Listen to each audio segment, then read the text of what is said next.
Assalamualaikum warahmatullahi wabarakatuh. Apa kabar nih kalian semua? Semoga kita semua dalam keadaan sehat walafiat ya. Nah, pada kesempatan kali ini saya akan menyampaikan materi tentang perilaku prososial.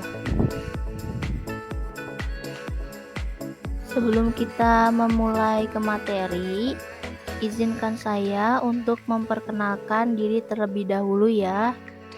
Nah, perkenalkan, nama saya Silvi Ekaditasari, NPM 2019 01 500 038 dari kelas R5A, Prodi Bimbingan dan Konseling.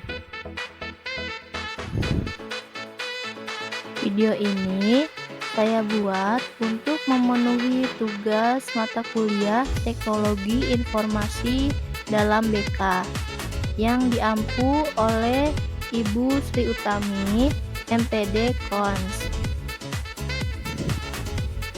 Nah, sekarang kita masuk ke dalam materi ya. Sebelumnya ada yang tahu tidak apa itu perilaku prososial? Jika belum, simak penjelasan berikut ini ya. Jadi, perilaku prososial itu adalah tindakan menolong yang menguntungkan orang lain tanpa harus menyediakan suatu keuntungan langsung pada orang yang melakukan tindakan tersebut. Dengan kata lain, tindakan prososial ini yang sering kita lakukan di kehidupan sosial maupun masyarakat, seperti saling tolong-menolong, memberikan bantuan, kerjasama, dan lain sebagainya. Nah, siapa nih yang sering menolong orang lain? Jika kalian sering melakukannya, berarti kalian sudah melakukan tindakan prososial ya. Selanjutnya ada dimensi perilaku prososial. Nah, apa aja sih kegiatan yang termaksud ke dalam perilaku prososial? Berikut ini merupakan penjelasan tentang tindak-tindak perilaku prososial. Yang pertama ada tolong-menolong atau menolong, misalnya yaitu aktivitas individu atau kelompok untuk membantu orang lain dengan cara meringankan beban penderitaan dan kesukaran fisik ataupun psikologi orang yang dibantu. Menolong dilakukan dengan kerelaan hati yang dipikirkan subjek atau orang yang menolong hanyalah bagaimana orang yang ditolong itu dapat menyelesaikan permasalahan yang sedang dihadapinya. Yang kedua, ada berbagi. Berbagi ini bisa dalam bentuk yang kasat mata maupun non-fisik ya. Yang kasat mata seperti memberikan uang, barang, dan berbagai jenis bantuan fisik lainnya. Sedangkan yang non-fisik itu bisa berupa berbagi rasa. Yang ketiga, ada kerjasama. Kerjasama ini tidak lain adalah aktivitas melakukan pekerjaan, kegiatan, atau usaha oleh beberapa orang dari badan atau lembaga secara bersama-sama berdasarkan kesepakatan untuk mencapai tujuan bersama. Yang keempat, ada menyumbang. Menyumbang yang dalam bahasa Indonesia berarti berlaku murah hati kepada orang lain. Ikut menyokong dengan tenaga dan pikiran, memberikan suatu kepada orang yang tertimpa musibah, merupakan perilaku prososial yang sering terlihat dalam kehidupan masyarakat. Yang kelima, ada memperhatikan kesejahteraan orang. Nah, ini juga termasuk jenis dari perilaku prososial ya, yaitu hasrat untuk menolong orang lain tanpa memikirkan kepentingan sendiri, merupakan ciri orang yang memiliki perilaku prososial yang tinggi. Selanjutnya, ada faktor-faktor seseorang dalam melakukan tindakan prososial. Faktor yang pertama dilihat dari faktor situasi. Nah, faktor ini seorang cenderung akan melakukan tindakan prososial jika ada orang lain di dekatnya. Nah, itu termasuk tidak boleh ya, karena hukumnya ria. Ada juga orang yang melakukan perilaku prososial dengan melihat kondisi lingkungan. Misalnya, ketika cuacanya cerah, biasanya orang cenderung melakukan tindakan prososial dibandingkan ketika waktu hujan.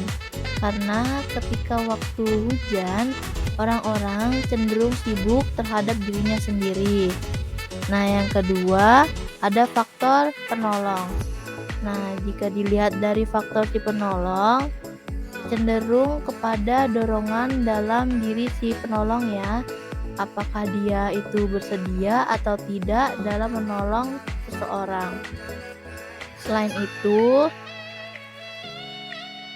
ada juga dari suasana hati si penolong. Orang yang sedang senang suasana hatinya biasanya cenderung melakukan tindakan prososial lebih sering daripada seseorang yang suasana hatinya sedang kacau.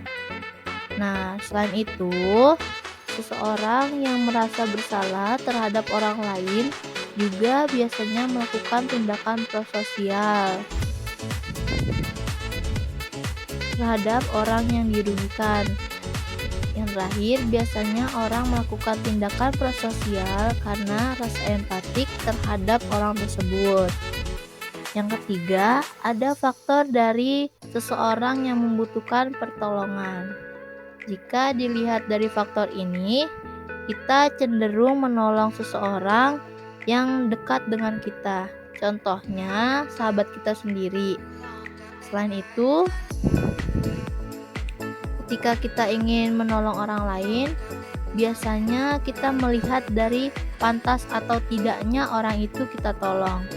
Contohnya, kita lebih suka menolong kakek-kakek pengemis daripada memberikannya kepada seseorang yang masih muda tapi sudah mengemis di jalanan. Kenapa sih kita harus melakukan tindakan prososial? Nah, manfaat kita melakukan tindakan prososial itu antara lain sebagai berikut. Yang pertama, agar kita dihormati dan dihargai oleh orang lain. Nah, tapi jika kita menolong orang lain, tidak boleh mengharapkan imbalan apapun kepada orang yang telah kita tolong ya. Kita harus ikhlas dalam memberikan bantuan kepada orang lain. Yang kedua, ada meningkatkan rasa bersyukur dari dalam diri. Kenapa? Karena ketika kita menolong orang lain, pasti kita akan merasa diri kita ini lebih mampu dari orang yang kita tolong. Sehingga kita bisa menjadi lebih bersyukur dari apa yang kita punya sekarang. Yang ketiga, ada mengurangi rasa stres. Kenapa? Karena ketika kita membantu seseorang, kita cenderung merasa bahagia karena sudah bermanfaat untuk orang lain. Yang keempat, ada meningkatkan kepedulian sosial. Ketika kita senang membantu orang lain, maka akan meningkatkan rasa kepedulian dan kepekaan kita terhadap orang yang membutuhkan bantuan. Yang kelima, menciptakan persaudaraan dan persatuan. Saling menolong antar sesama dapat menumbuhkan rasa persaudaraan, karena kita akan merasa saling membutuhkan satu sama lain. Selain itu, tolong-menolong juga dapat menciptakan persatuan, meskipun kita berbeda agama, suku, maupun ras. Yang terakhir, yang keenam, ada menularkan kebaikan. Sikap saling tolong-menolong dapat menumbuhkan kebaikan antar sesama. Dengan tolong-menolong, kita akan merasa saling membutuhkan, sehingga kita sama-sama akan melakukan kebaikan bersama. Nah, itu dia materi kita pada hari ini tentang perilaku prososial yang sebenarnya penting ya dalam kehidupan sosial maupun masyarakat. Semoga dengan video ini semakin banyak seseorang yang melakukan tindakan prososial di kehidupan sehari-hari. Terima kasih juga untuk kalian yang sudah menonton video ini. Jangan lupa untuk dukung channel YouTube kami dengan subscribe, komen, dan like. Sampai jumpa lagi di video lainnya. Saya akhiri. Wassalamualaikum warahmatullahi wabarakatuh.